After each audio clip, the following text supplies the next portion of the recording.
ഈ സത്യം പറഞ്ഞാൽ ഈ ഫിലിം ഇൻഡസ്ട്രിയുടെ കാര്യം നോക്കുകയാണെങ്കിൽ മലയാളം ഫിലിം ഇൻഡസ്ട്രി ഉണ്ടല്ലോ, ഒരു സംശയമില്ല ഞാൻ പറയും, ഈ ഒരു 2-3 വർഷം ഈ അടുത്തായിട്ട് ഭയങ്കര നല്ലതായിട്ട് പെർഫോം ചെയ്തിട്ടുണ്ട്. കാരണം നമ്മുടെ കഴിഞ്ഞ വർഷം ഇറങ്ങിയ പടങ്ങൾ മാത്രം എടുത്ത് നോക്കിക്കഴിഞ്ഞാൽ ഇൻഡസ്ട്രിയിൽ വേറെ ഒരു മോളിവുഡ് ആയാലും കോളിവുഡ് ആയാലും നമ്മുടെ ഏത് വുഡാണ് മോളിവുഡ്, മോളിവുഡിനെ ടോളിവുഡ്, കോളിവുഡ്, സാൻഡൽവുഡ് അതൊന്നും കമ്പയർ ചെയ്യാൻ പറ്റില്ല. കാരണം അതിനും മാത്രം കിടിലം പ്രോഡക്റ്റുകൾ നമ്മൾ ഇവിടെ നിന്ന് ഇറങ്ങുന്നുണ്ട്. ബോളിവുഡ് പക്ഷേ മൊത്തത്തിൽ ഒന്ന് അണഞ്ഞിരിക്കുന്നത് പോലൊരു ഫീലുണ്ട്. അത് തോന്നിയായിരുന്നു ഒരു സൈക്കിൾ പോലെ സംഭവിച്ചുകൊണ്ടിരിക്കുന്ന കാര്യമാണ് അത്. നമുക്കും ഉണ്ടായിരുന്നില്ലേ ലോ പോയിന്റ്സ് നമ്മളുടെ ഇൻഡസ്ട്രിയിലും ലോ പോയിന്റ്സിൽ നിന്ന് തിരിച്ച് കയറി വന്നപ്പോൾ നമ്മൾ വൻ വരവ് വന്നു. ഇതേപോലെ നമ്മൾ എന്ത് സാധനവും നമ്മളതിൻ്റെ നമ്മൾ വരെ കൺവീനിയൻ്റ് ആയി കഴിഞ്ഞാൽ നമ്മൾ ക്രിയേറ്റിവിറ്റി കുറയും. കൺവീനിയൻസ് ക്രിയേറ്റിവിറ്റിനെ കില്ല് ചെയ്യും. നമുക്ക് എന്തെങ്കിലുമൊക്കെ ചലഞ്ചസും എന്തെങ്കിലുമൊക്കെ വെല്ലുവിളികൾ ഉണ്ടെങ്കിലേ നമ്മൾ കൂടുതൽ ക്രിയേറ്റീവ് ആവുള്ളൂ. നമുക്ക് ഇപ്പോൾ ഒരു ഉദാഹരണത്തിന് ഒരു സീനുണ്ട്, ഹെലികോപ്റ്റർ വരണം. മലയാള സിനിമയ്ക്ക് ഹെലികോപ്റ്റർ അഫോർഡ് ചെയ്യാൻ പറ്റില്ല. അപ്പൊ എന്ത് ചെയ്യാന്നുള്ളതാണ് നെക്സ്റ്റ്. ബസ് പിടിച്ച് വരാൻ പറ്റൂല. ആ ഷോട്ടിൽ ഹെലികോപ്റ്റർ വന്നേ പറ്റൂ. അപ്പൊ എന്ത് ചെയ്യണം, ആർട്ടിസ്റ്റുകളോടൊക്കെ മുകളിലേക്ക് നോക്കാൻ പറയുന്നു. നമ്മൾ പോസ്റ്റിൽ ശബ്ദം ഇടുന്നു. അപ്പൊ നോക്കുന്നു, മുകളിൽ നിന്ന് മറ്റേ പ്രൊപ്പലർ വെച്ച് കാറ്റ് പിടിക്കുന്നു. ഇപ്പൊ ഹെലികോപ്റ്റർ അപ്പൊ അവിടെ പക്ഷെ ഹെലികോപ്റ്റർ ഫീൽ ചെയ്യിച്ചു.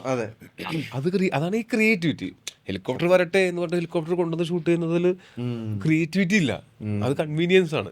അപ്പൊ എനിക്ക് തോന്നുന്നു നമുക്ക് കുറച്ച് കൺവീനിയൻസ് കുറവുള്ളത് നമ്മളുടെ ക്രിയേറ്റിവിറ്റിയിൽ ഹെൽപ്പ് ചെയ്യുന്നുണ്ട്.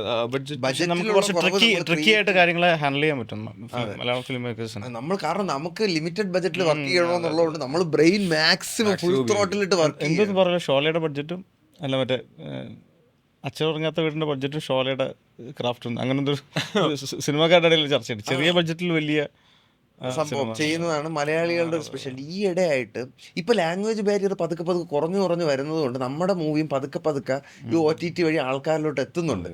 അപ്പോൾ എത്തുമ്പോൾ ഗുണം എന്ന് പറഞ്ഞു കഴിഞ്ഞാൽ നമുക്ക് അവിടെ ഒരു മാർക്കറ്റ് ക്രിയേറ്റ് ആവുകയാണ്. പക്ഷെ പൊതുവെ കേരളത്തിന് ബാക്കി അങ്ങോട്ട് നോർത്തിലോട്ടുള്ളവർക്ക് ചെറിയൊരു കണ്ണുകടി ഉണ്ട് നമ്മളടുത്ത്. നമ്മൾ എന്തെങ്കിലും നല്ല ചെയ്താലും അവരത്ര അക്സെപ്റ്റ് ചെയ്ത് തരാൻ കുറച്ച് ഒരു ബുദ്ധിമുട്ട് തോന്നിയിട്ടുണ്ടോ? ഉണ്ട്, അത്യാവശ്യം നല്ല രീതിയിലുണ്ട്. ഞാൻ അവിടെ പഠിച്ചിട്ടുണ്ട് കേട്ടോ, ഒരു 5 വർഷം. അപ്പൊ നമ്മൾ ഇവിടുത്തെ മൂവീസ് ഒക്കെ എടുത്ത് കാണിച്ചുകൊണ്ട് അവന്മാരൊരു പുച്ഛഭാവത്തിലൊക്കെയാണ്, ഇതൊക്കെ എന്തരടെ ബോളിവുഡ് ഇരിക്കും വേണം നിന്റെ ചെറിയ സിനിമ എന്നുള്ള ഒരു ആറ്റിറ്റ്യൂഡ് ഉണ്ട് അവിടെ ഉള്ള ആൾക്കാർക്ക്. നേരെ ഉൾട്ടയാട്ടോ ഫീൽ ചെയ്തേക്കുന്നത്. അവിടെ പോകുന്ന സമയത്ത് നമ്മുടെ സാധാരണക്കാരുടെ ഇടയിലാണ്. അല്ല, നമ്മൾ സാധാരണക്കാരായിട്ടുള്ള സുഹൃത്തുക്കൾ എനിക്ക് OTT ഉള്ളത് കൊണ്ട് കാണുന്നു. അന്ന് ആ ഒരു ഓപ്ഷൻ ഇല്ലായിരുന്നു. പക്ഷെ ഇപ്പൊ അത് മാറുന്നു. അതാണ് ഞാൻ പറഞ്ഞത്, ഇപ്പൊ അത് മാറുകയാണ്, നല്ല ഡ്രാസ്റ്റിക്കലി മാറുകയാണ്. കാരണം അല്ല, നമ്മളുടെ സിനിമകൾ ഇറങ്ങുന്ന സമയത്ത് അത് തേടി പിടിച്ച് തിയേറ്ററിൽ പോയി കണ്ട് അതിനെപ്പറ്റി അഭിപ്രായങ്ങൾ പറയുന്ന ഒരുപാട് നോൺ മലയാളീസ് ഇപ്പോൾ ഇപ്പൊ തായ്വാനില് പഞ്ചാബിക്കാരനുണ്ട് ഒരുത്തൻ,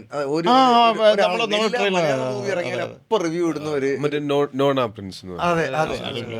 പുള്ളിയുടെ റിവ്യൂ ഞാൻ ഇടയ്ക്ക് കാണാറുണ്ട്. കാരണം നമുക്ക് ഈ നമ്മുടെ നാട്ടിൽ ചെയ്ത വർക്കിനെ ആൾക്കാർ പൊഴുത്തുന്നതാണ് ഒരു രസമാണല്ലോ. അപ്പൊ തപ്പു ഇടുന്നു നല്ല മൂവി വരണം, കണ്ട നോർത്ത് ഇന്ത്യക്കാരുടെ റിവ്യൂ വാ,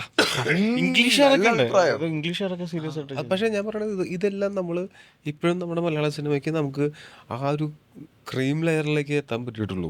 ഗ്രാസ് റൂട്ട് ലെവലിലേക്ക് മലയാള സിനിമയ്ക്ക് എത്താനായിട്ട് സമയം എടുക്കുമായിരിക്കും. പക്ഷെ അത് അധികം ദൂരമല്ല. അതിനെന്ന് വെച്ചാൽ നമുക്ക് ഒരു ഡിസ്ട്രിബ്യൂഷൻ സെറ്റപ്പ് കുറച്ചും കൂടെ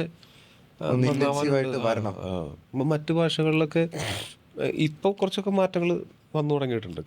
കാന്താര എന്നുള്ള സിനിമ KGF ഒക്കെ കർണാടക ഇൻഡസ്ട്രീനെ എങ്ങനെയാണ് മാറ്റിയതെന്ന് വെച്ചാൽ നമ്മുടെ ഗ്രൗണ്ടിൽ പോലും അവർ വന്നു.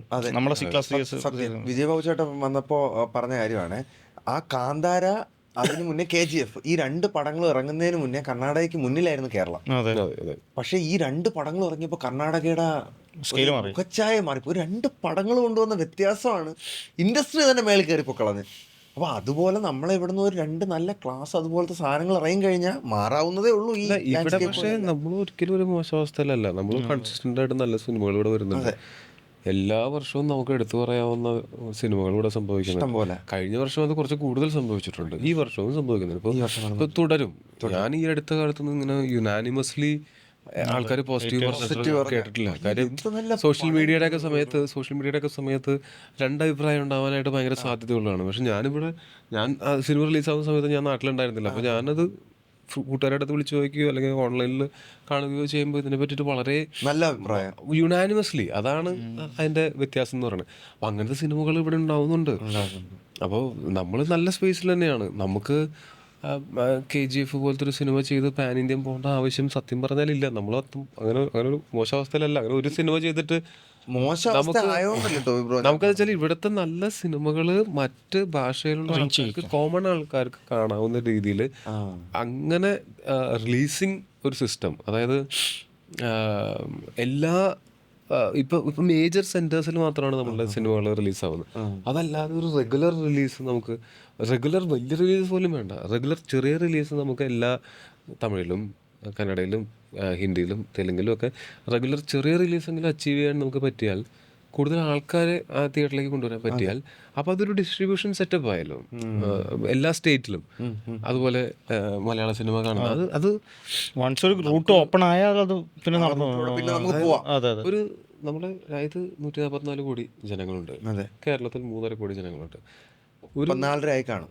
11 വർഷം മുമ്പേ എടുത്ത അതിനകത്ത് ഒരു ശരാശരി ഒരു ഇൻഡസ്ട്രി ഹിറ്റ് സിനിമയുടെ പോലും ഫുട്ഫോൾ എന്ന് പറഞ്ഞാൽ ഒരു കേരളത്തിൽ നിന്നുള്ള ഫുട്ഫോൾ എന്ന് വെച്ചാൽ 60 to 70 lakhs ആൾക്കാരാണ് പടം കാണാൻ വരുന്നത്. 3.5 കോടിയിൽ. ആ, എൻ്റെ ഓർമ്മ ശരിയാണെങ്കിൽ 2018 കണ്ടത് ഒരു വർഷത്തെ കണക്കാണോ?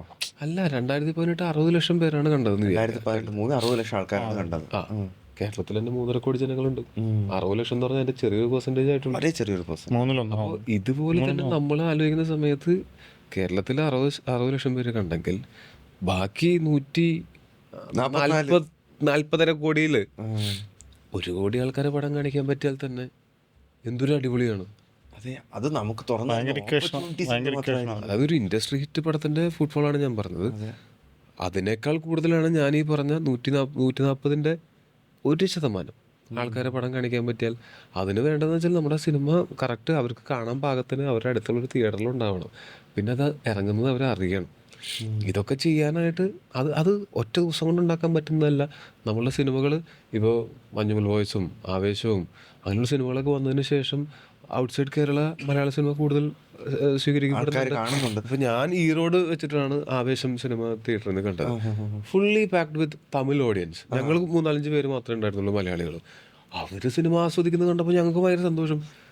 അപ്പൊ നമ്മുടെ പോസിബിലിറ്റിയാണ് നമ്മൾ അവിടെ കാണുന്നത്. ബോളിവുഡ് ഇൻഡസ്ട്രിയിൽ സിനിമകൾ അത്ര നല്ലതായിട്ട് പോകണില്ലെങ്കിലും അവരുടെ സീരീസ് ഒക്കെ ഭയങ്കര രസകരമായിട്ട് ഇൻഡിപെൻഡന്റ് നല്ല സിനിമകൾ ഉണ്ടാവുന്നുണ്ടല്ലോ. ഇങ്ങോട്ട് എത്തുന്നില്ല. എന്നാ 12th ഫെയിൽ ഇങ്ങോട്ട് എത്തിയില്ലേ? ഇല്ല എത്തി. ചേട്ടാ, ഞാൻ ഉദ്ദേശിച്ച കോമൺ ആയിട്ടുള്ള ആൾക്കാരിലോട്ട് എത്തുന്നില്ല എന്നുള്ളതാണ്. ദിൽവാല ദുൽഹനിയ പോലത്തെ സിനിമകൾ, അല്ലെങ്കിൽ ഇപ്പം മറ്റേ ഷാറുഖ് ഖാന്റെ പാൻ ഇന്ത്യ ലെവലില് പടങ്ങള് അവർ കമ്പാക്ക് അടിക്കുന്നതാണ് തോന്നുന്നു. വരും ബോളിവുഡ്. കില്ലിനുള്ള പടം കണ്ടില്ലായിരുന്നു? കില്ല്, അയ്യോ, പക്ഷെ കില്ലിനൊക്കെ മറച്ചു വെച്ച് നമ്മുടെ മാർക്കോ. അല്ല, ഇതെന്താ വെച്ചാല് എല്ലാ ഇൻഡസ്ട്രിയിലും ഇതേപോലത്തെ ഒരു സമയം ഉണ്ടാവും, ഒരു ഡൗൺഫോളും. അവിടെ നിന്ന് തിരിച്ച് പുതിയ ഫിലിം മേക്കേഴ്സും, അത് ഞാൻ നേരത്തെ പറഞ്ഞില്ലേ, എല്ലാം കൊണ്ടും കൺവീനിയന്റ് ആയി കഴിയുമ്പോൾ ക്രിയേറ്റിവിറ്റി കുറയുന്നതിന്റെ ഭാഗമായിട്ട് ഉണ്ടാവുന്നതാണ്. മനസ്സിലായി. ഇപ്പൊ കൺവീനിയൻസ് ഇത്തിരി ബാധിക്കപ്പെട്ടിട്ടുണ്ട്. ഇപ്പൊ കൺവീനിയന്റ് അല്ല അത്രയ്ക്ക്. അവർക്കും ആവശ്യമായി തുടങ്ങി, പുതിയതായിട്ട് എന്തെങ്കിലും നെസസിറ്റി വന്നു തുടങ്ങി അവിടെ ഇപ്പോൾ. അപ്പൊ അങ്ങനെ വരുമ്പോഴാണ് ഇൻഡിപെൻഡന്റ് ആയിട്ടുള്ള പുതിയ സെറ്റ് ഓഫ് ആൾക്കാർ വന്ന് സിനിമകൾ റെവല്യൂഷൻ ഉണ്ടാക്കും കൊണ്ടുവരുന്നത്. ഇത് പറഞ്ഞപ്പോൾ എനിക്കിത് ലൈഫിലും എക്സാമ്പിളാണ് ഓർമ്മ വന്നത്.